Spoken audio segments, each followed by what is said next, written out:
नमस्कार। ये है फलक की कहानियों का अद्भुत संसार। किस्सा कहानी। कहानियां कुछ बड़ी, कुछ छोटी, कुछ मनोरंजक व कुछ डराती सी, लेकिन कहानियां कुछ महसूस कराती सी। मैं हूं डॉक्टर सोनिल सिंह और बढ़ती हूं अपनी कहानी खुले बाल के दूसरे भाग पर। पहले भाग के आखिर में हमने सुना कि सिया सोई तो अपने कमरे में थी, पर जागी रवीना के कमरा नंबर 13 में। रवीना को सिरहाने बैठ देख सिया बोली, तुम? हाँ जिज्जी। तुम अंदर कैसे आई? मैंने तो दरवाजा बंद किया था। मैं कहाँ हूँ? मैं तुम्हारे रूम में कब आई? मैं यहाँ क्या कर रही हूँ?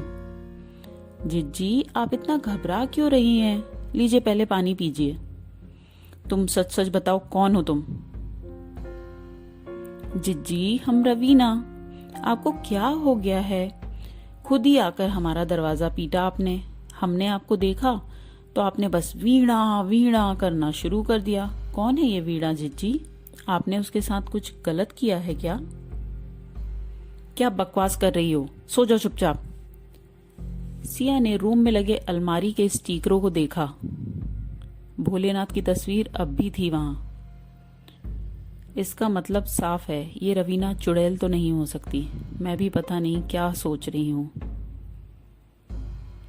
सिया ने अपने मन ही मन ये बात कही। जिज्जी, हम चुड़ैल नहीं हैं। पीछे से रवीना की आवाज आई। सिया सकते में थी कि इसको मेरे मन की बात कैसे पता लगी। न जाने क्या रिश्ता है वीणा और रवीना का। सिया अपने कमरे में आकर बैठने को हुई तो देखा 5 बज चुका है। सिया ने अपनी कुछ किताबें ली और छत पर आ गई। रात की बातें उससे मन से उतर नहीं रही थीं। उसका अपने कमरे से वीणा के कमरे तक जाना उसे बिल्कुल भी याद नहीं था। याद था तो बस वीणा का वो पिघलता चेहरा और खून बहती आंखें। पीछे से एक हाथ कंधे पर लगा तो सिया फिर चौंक उठी। तुझे क्या हुआ सिया? यार कुछ नहीं हुआ वेदी। रात भर सोई नहीं क्या? नहीं, रात भर सो नहीं पाई। क्यों, बॉयफ्रेंड से बातें? सिया को याद आया कि इन सब चक्करों में वो शिवेन को तो भूल ही गई थी। रात को प्रेयर के बाद से उसने अपना फोन देखा ही नहीं। यार वेदी तू रुक, मैं अभी आई प्लीज। सिया अपनी बुक्स पकड़ाकर अपने कमरे की तरफ भागी। सारा कमरा छानने पर भी फोन नहीं मिला। कहीं रवीना के कमरे में तो नहीं? नहीं, वहां नहीं हो सकता। और ढूंढ सिया, कहाँ जाएगा तेरा मोबाइल? सिया ने हर कोने को छान लिया पर फोन नहीं मिला। तभी एक लड़की सिया के रूम पर भागती हुई आई। सिया मैडम, आपको वार्डन मैम बुला रही हैं और बहुत गुस्से में है। ओफो, अब क्या हो गया उन्हें? आपका फोन है उनके पास। क्या? मेरा फोन वार्डन मैम के पास? शिट। सिया भागती हुई सीढ़ियों से नीचे दौड़ी, लेकिन उसे एक संतोष था क्योंकि फोन में पासवर्ड लगा हुआ है। वार्डन मैम को गुस्सा आया होगा क्योंकि फोन छूट गया, और ये लापरवाही है। और तो और नियम का उल्लंघन भी। प्रेयर में मोबाइल ले जाना निषेध था। मैडम, मे आई कम इन? मैं अंदर आ जाऊं? आओ सिया, मुझे बहुत बेसब्री से तुम्हारा ही इंतजार था। क्या हुआ मैडम, आप नाराज हैं किसी बात से? I am really sorry. Madam ने अपनी चेयर सिया की तरफ मोड़ी और सिया की चीख निकल गई। वही पिघला हुआ चेहरा, आंखों से बहता खून, और अब तो उस खून से सारा चेहरा और भी ज्यादा भयावह हो गया। सिया को काटो तो खून नहीं वाली स्थिति थी। सिया की चीख सुनकर मेस से सारे काम करने वाले आ गए। सिया मैडम के कमरे में बेहोश पड़ी थी। ये सिया को क्या हुआ? ये मेरे कमरे में क्या कर रही थी? पता नहीं वार्डन दीदी, हम सभी तो इसकी चीख सुनकर यहाँ आए। जाओ सामने से डॉक्टर को बुलाकर लाओ।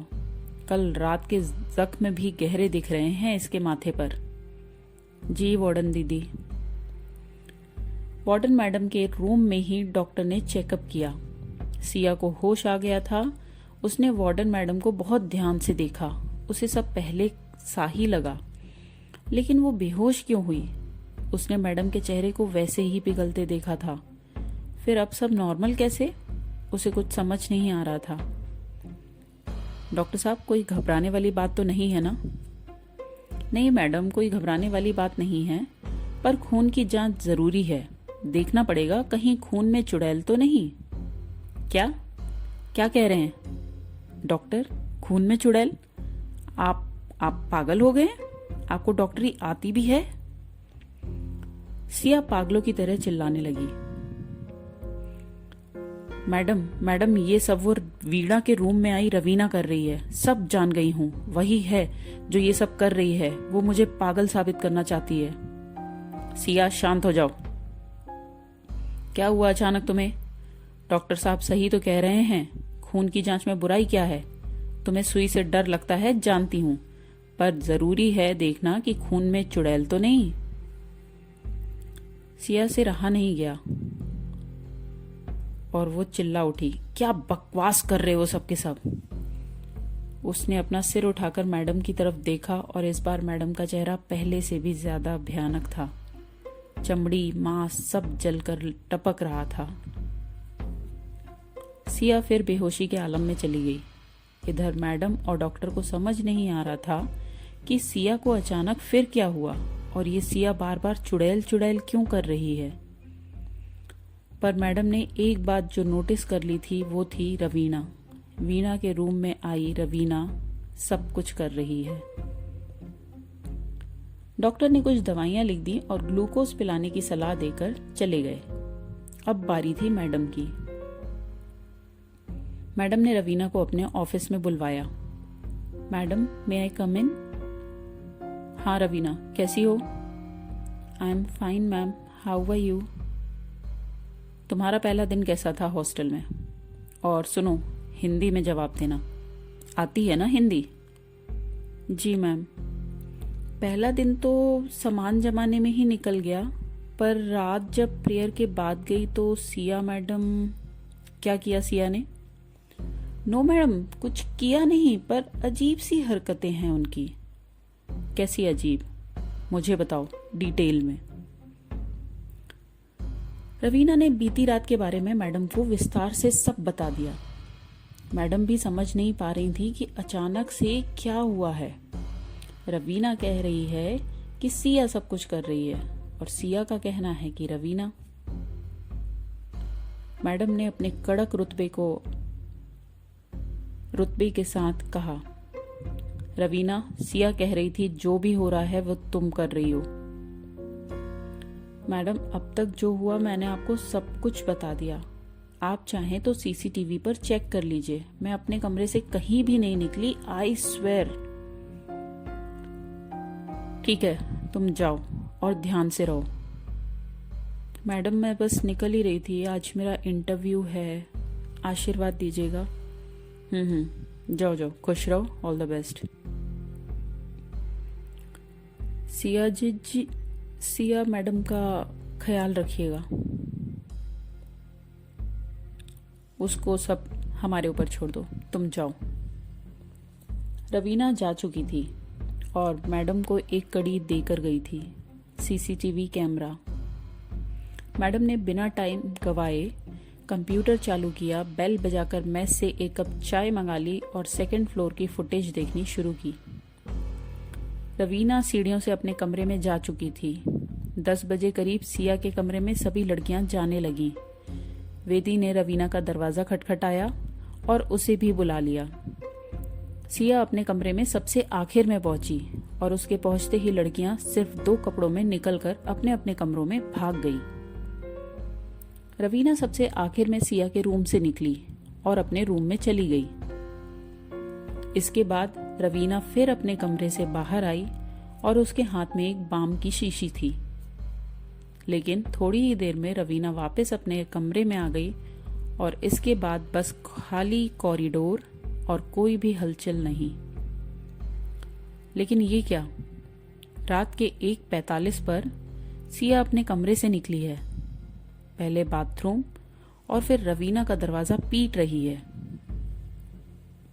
रवीना ने दरवाजा खोला और सिया अंदर चली गई। इसका मतलब है रवीना सच कह रही है। इधर सिया को होश आया और वो मैडम के रूम में अपना फोन तलाशने लगी। शिवेन से अब तक बात नहीं की थी, समय का भी कोई अंदाजा नहीं था उसे। मैडम अंदर आई और सिया से पूछा, तुम ठीक हो ना सिया? जी मैम, मेरा फोन आपके पास है ना? हाँ सिया, है। मैंने तुम्हारे फोन पर बहुत सी चीजें देखी जिससे अब मैं तुम्हें इस हॉस्टल में रख नहीं पाऊंगी। मैम पर मेरे फोन में ऐसा क्या है मैम? सिया की सिट्टी पिट्टी गुम थी। मैंने तो हर सबूत मिटा दिए थे, हर वो चीज, हर वो पल जिससे कुछ भी साबित हो पाता। लेकिन मैडम तभी बोली, ये शिवेन कौन है? बोलो बोलो, ये शिवेन कौन है? कितने फोन करता है तुम्हें? रात भर फोन करता रहता है। और ये पकड़ो अपना फोन, बैटरी जा चुकी है और अपने कमरे में जाकर आराम करो। सिया के जान में जान आई। अभी ठीक हूँ मैम, मेरा फोन दे दीजिए, मैं रूम पर जाकर आराम कर लेती हूँ। सिया फोन लेकर चली गई। मैडम काफी देर सिया के बारे में ही सोचती रही। पिछले 6 सालों से सिया यहीं रह रही है। 3 साल पढ़ाई के बाद 2 साल MBA करके अब 1 साल पहले ही नौकरी लगी है। घर से पैसों की कमी नहीं है और घर वाले भी अच्छे हैं। एक भाई जो विदेश में है और माँ पापा सरकारी नौकरी में।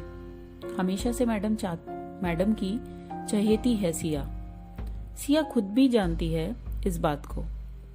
आज जब से मैडम ने जिस हालत में सिया को लड़खड़ा के चलते हुए रवीना के कमरे में जाते देखा, तब से मैडम को रह रहकर वीणा की बात याद आ रही है।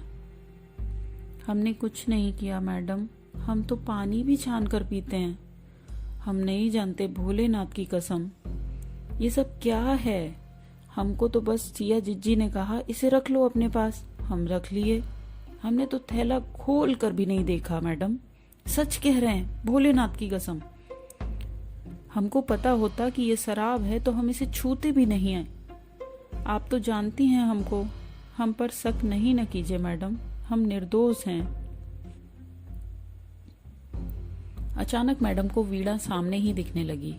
उसकी वही 2 चोटियां, वही एक बदबूदार झोंका उसके बालों पर लगे उस तेल का। वीणा ने अपना वही हरा दुपट्टा अपने चेहरे पर डाल रखा था जिस पर उसने फांसी लगाई थी। हमने कहा था ना मैडम, हम कुछ भी नहीं किए हैं, हम तो निर्दोष हैं। कह कह कर आपके पैर छूते रहे, पर आपने क्या किया मैडम? क्यों किया आपने ये मैडम? क्यों किया? आपकी हमसे क्या परेशानी, दुश्मनी थी? बताइए ना मैडम, बता दीजिए ना मैडम। वीणा तुम यहाँ? डर रही हैं ना आप मैडम? हमसे डर रही हैं? डर तो हम गए थे जब आप बोली कि हमारे पिताजी को फोन करेंगी। आप जानती नहीं है, हमारे पिताजी ने बड़ी मुश्किल से भेजा हमको यहाँ। और आप वो जिज्जी की बातों में आ गई मैडम। वीणा, पर तुम मर चुकी हो। हाँ, तुम मर चुकी हो। मैं सपना देख रही हूँ, ये सपना ही है। वीणा जोर जोर से हंसने लगी। उसके सिर से हरा दुपट्टा हट गया, चेहरा पिघलने लगा, आंखें बड़ी होकर उससे खून बहने लगा और अचानक ही दरवाजा खुला। Madam, madam. मैडम के मुंह से सफेद झाग आ रहा था। शायद फिर मिर्गी का दौरा पड़ा है। वेदी ने जोर से मेस के स्टाफ को आवाज लगाई। सभी दौड़कर आ गए और मैडम को उठाकर लेटाया। डॉक्टर को भी तुरंत बुलाया गया और मैडम को उनकी दवाई भी खिला दी गई। डॉक्टर के आने तक मैडम जाग चुकी थी, पर कुछ कह नहीं रही थी, बात भी नहीं कर पा रही थी। चेहरे का रंग सफेद हो चुका था। रह रहकर उनको वही चेहरा नजर आ रहा था, वीणा। नहीं मैडम, मैं वेदी, मेरा मतलब है वेदिका। याद है मुझे। तुम क्यों आई थी, कोई काम? मैडम ये सिया की एप्लीकेशन के लिए आई थी। आज तबीयत ठीक नहीं है तो कह रही है मौसी के पास रुकेगी। ठीक है, रख दो ऑफिस में एप्लीकेशन। जी मैडम। आप ठीक है ना? हाँ मैं ठीक हूँ, तुम जाओ। डॉक्टर और सभी जनों के जाने के बाद मैडम की नींद फिर लग गई। सिया ने बहाना ही बनाया था, उसे आज रात अपने शिवेन के साथ बितानी थी। पिछली रात और पूरे दिन बात न करने की भरपाई करनी थी। शिवेन बहुत नाराज था सिया से, और सिया उसे बता भी नहीं पा रही थी फोन पर कि आखिर उसके साथ हुआ क्या क्या। एक ही साथ लेकिन अलग अलग फ्लोर पर काम करते सिया और शिवेन पिछले 8 महीनों से साथ हैं। जो देखता है कहता है जोड़ी कमाल है। सिया शिवेन की बाइक पर बैठते ही बोली, नाराज हो जानू? नहीं, मैं क्यों नाराज होने लगा तुमसे? माफ कर दो ना यार, प्लीज, गलती हो गई। जल्दी चलो, बहुत तेज से गले लगाना है तुम्हें। कहाँ चलना है सिया? तुम्हारा हॉस्टल आ गया है। अरे आज हम साथ हैं रात भर के लिए। तुमने बताया नहीं पहले, और आज मेरी रात भर ऑनलाइन मीटिंग्स हैं। तुम जाओ, कभी और प्लान करते हैं। पर शिवू, तुम अब भी नाराज हो ना? नहीं सिया, आज काम ज्यादा था। तभी अचानक पीछे से आवाज आई, जिज्जी। रवीना सिया के पीछे से आकर शिवेन की बाइक के एकदम सामने आकर खड़ी हो गई। जिज्जी, इतनी रात में यहाँ? ये परेशान कर रहे हैं क्या? ओ मिस्टर, ये हमारे फ्लोर की मॉनिटर हैं, जानते नहीं हो इनको आप? निकल लो पतली गली से। शट अप रवीना, तुम जाओ यहाँ से। आप जानते हैं एक दूसरे को? जी रवीना जी, हम जानते हैं एक दूसरे को, लेकिन हम आपको कैसे नहीं जानते? हम रवीना हैं, अभी कल ही तो आए हैं हॉस्टल में नए। सिया, तुमने बताया नहीं रवीना के बारे में? शिवेन ने सिया से पूछा, और बदले में सिया ने बिना कुछ कहे ही रवीना का हाथ पकड़ा और खींचकर एक साइड लाकर कहा, चुपचाप चली जाओ वरना अच्छा नहीं होगा, समझी? क्यों जिज्जी, हमारे साथ भी वही करोगी जो वीणा के साथ किया? क्या कहा तुमने? हमने क्या कहा जिज्जी? हम तो कह रहे थे कि आपके वो बड़े स्मार्ट हैं, राम मिलाई जोड़ी है। जाइए, आप कैसे घूर रहे हैं हमको, कबाब में हड्डी जो बन गए हम। सिया को वहीं छोड़ रवीना हॉस्टल चली गई। सिया बुद्ध बन चुकी थी। उसे समझ नहीं आया कि रवीना को कैसे पता है कि वीणा के साथ। सिया, सिया, सिया बाय।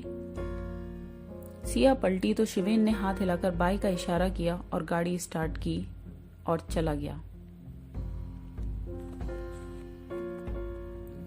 सिया अपने कमरे में वापस आ गई, पर प्रेयर में नहीं गई। सिया ने शिवेन को फोन लगाया, लेकिन फोन बिजी था। सिया अपने फेसबुक अकाउंट पर पहुंची। आज मेमोरी में उसकी और वीणा की एक फोटो फ्लैश हो रही थी।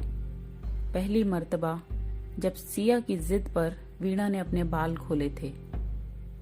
सुंदर थी वीणा, नयन नक्श कटीले और नाक किसी चिड़िया की चोंच सी, लंबे बाल और उस पर लगा गुलाब का फूल। न जाने वो कैसे मान गई थी उस दिन। वीणा, आज बाल खोलकर चलना। नहीं जिज्जी, बताए थे ना आपको वो चुड़ैल के बारे में। कोई चुड़ैल नहीं होती, समझी? जिज्जी भी बोलती है और बात भी नहीं मानती। जा, मुझे बात ही नहीं करनी तुझसे। जिज्जी, ऐसे मत कहिए ना, हमको डर लगता है। आप नहीं जानती हैं कि कुछ नहीं सुनना है मुझे, बात मत करना मुझसे। या तो बाल खोलकर चलना वरना सोच ले। जिज्जी, ऐसे मत करो ना। सिया बोलकर चली गई, 10 मिनट में मिलने का बोलकर। 10 मिनट बाद जब वीणा नीचे आई तो कोई उसे पहचान नहीं पाया। पीले सूट पर लाल दुपट्टा और बालों में लगी वो 2 सुनहरी क्लिप। मैडम भी नहीं पहचानी और आवाज दी उन्होंने, सुनो। जी मैडम। अरे वीणा, बहुत अलग लग रही हो आज, लेकिन सुंदर लग रही हो। शुक्रिया मैडम, भोलेनाथ जी के मंदिर जा रहे हैं सिया जिज्जी के साथ। ठीक है, पर समय पर आ जाना। सिया ने वीणा को अपनी आंख से काजल लगा दिया, कहकर कि इतने सुंदर चेहरे को नजर ना लगे। दोनों ऑटो में बैठी और मंदिर पहुंच गई। मंदिर में शिवेन भी आया था अपने दोस्त वरुण के साथ। सिया ने वीणा और वरुण को साथ छोड़ दिया और खुद शिवेन के साथ दूर जाकर बैठ गई। वीणा बहुत असहज हो गई थी। उसने अपनी जिज्जी से ऐसी उम्मीद नहीं की थी। वरुण उसे बिल्कुल भी पसंद नहीं आया, लेकिन उसकी आशाओं के विपरीत वरुण बहुत ही शिष्ट था। उसने वीणा को मंदिर में दर्शन की, बात की और चलने कहा। दोनों ने जाकर दर्शन किए। वीणा ने भोलेनाथ को बहुत सी बातें मन ही मन कही। दोनों दर्शन कर बाहर जैसे ही निकले, एक कौवा सीधे वीणा के पैर के पास गिरा। वीणा डर गई और पीछे हट गई। मरे हुए कौवे को देखते ही उसने तेजी से अपने खुले बालों का जूड़ा बना लिया। हमने कहा था ना, अब बहुत बुरा होगा, बहुत बुरा होगा अब। वीणा के ऐसे कहने पर वरुण बोला, वीणा जी, आप परेशान मत होइए। ऊपर बिजली की तार से करंट लगने पर यह आ गिरा। आप डरिए नहीं, कुछ बुरा नहीं होगा। वीणा मरे हुए कौवे को देखती ही रह गई। सिया और शिवेन का इंतजार करती वीणा के दिमाग में सिर्फ कौवा ही था। वो बार बार अपने जूड़े को हाथ से छूकर देख रही थी। बार बार बालों में लगी रबड़ को टाइट कर रही थी। ओम नमः शिवाय, ओम नमः शिवाय, ओम नमः शिवाय, ओम नमः शिवाय। वीणा ने जोर जोर से मंत्र उच्चारण शुरू कर दिया। वरुण को असहजता महसूस होने लगी। आते जाते लोग उन दोनों को ही देख रहे थे। वरुण ने न जाने क्या सोचा और दूर जाकर एक सीढ़ी पर बैठ गया। वीणा ने आंखें बंद करके जाप ही शुरू रखा। कुछ देर बाद एक हाथ वीणा ने अपने कंधे पर महसूस किया, पर आंख खोलते ही वो हाथ झटक चुकी थी। उसे कहीं ना कहीं ये लग रहा था कि ये हाथ वरुण का है, पर जब उसने अपनी आंखें खोली तो सामने सिया थी। जिज्जी, ऐसे अकेले छोड़कर आप ऐसे कैसे कर सकती हैं? देखो वो कौवा। पीछे मुड़ी तो देखा वहां मरा पड़ा कौवा गायब था। बगल में देखा तो वरुण भी नहीं था। उसे समझ नहीं आया कुछ। वीणा अब भी समझने की कोशिश कर रही थी, पर उसे कुछ भी समझ नहीं आ रहा था। सिया ने अपने हाथों से फिर वीणा का जूड़ा खोल दिया और शिवेन से बोली, देखो जीजा जी, ये आपकी साली है, एक नंबर की डरपोक। इन्हें खुले बाल रखने से भी डर लगता है।